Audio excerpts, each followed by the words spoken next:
മാതാപിതാക്കളെ, സ്നേഹമുള്ള ചെമ്പപ്പള്ളി നിവാസികളെ, എന്റെ പ്രിയപ്പെട്ട കൂട്ടുകാരെ, ലോകത്തെ ഏറ്റവും വലിയ മതേതര ജനാധിപത്യ രാജ്യമായ ഭാരതം 76ാം സ്വാതന്ത്ര്യ ദിനം ആഘോഷിക്കുന്നു.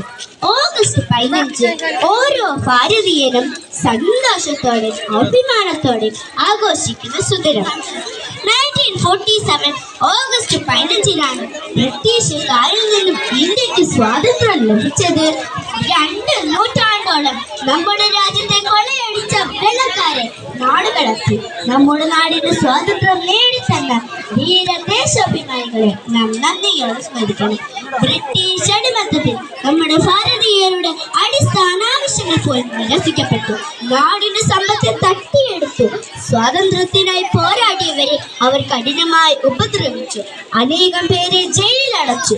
നിരവധി ആളുകളെ കൊന്നൊടുക്കി. എങ്കിലും അതിലൊന്നും പതരാതെ ധീരരായ നമ്മുടെ പോരാളികൾ ശക്തമായി പോരാടി. ഗാന്ധിജി, ചച്ചാജി, നേതാജി, ഭഗത് സിംഗ് തുടങ്ങിയവർ സമരങ്ങൾക്ക് നേതൃത്വം നൽകി. അങ്ങനെ നിരവധി മഹത് വ്യക്തികളുടെ ത്യാഗത്തിന്റെ ഫലമാണ് നാം ഇന്ന് അനുഭവിക്കുന്ന സ്വാതന്ത്ര്യം. അഹിംസയിലുള്ള സ്വാതന്ത്ര്യമാണ് നമ്മുടേത്. ഭാരതത്തിന്റെ നാനാത്വത്തിൽ ഏകത്വം എന്ന മന്ത്രം ലോകത്തിന് മാതൃകയാകട്ടെ. അതിനായി പ്രയത്നിക്കേണ്ടത് നാം ഓരോരുത്തരുടെ കടമയാണ്. നമുക്ക് ലഭിച്ച സ്വാതന്ത്ര്യം കെടാതെ കാത്തു സൂക്ഷിക്കുന്നവരാകും. എല്ലാവർക്കും സ്വാതന്ത്ര്യ ദിനാശംസകൾ നേർന്നുകൊണ്ട് നിർത്തുന്നു. ജയ് ഹിന്ദ്.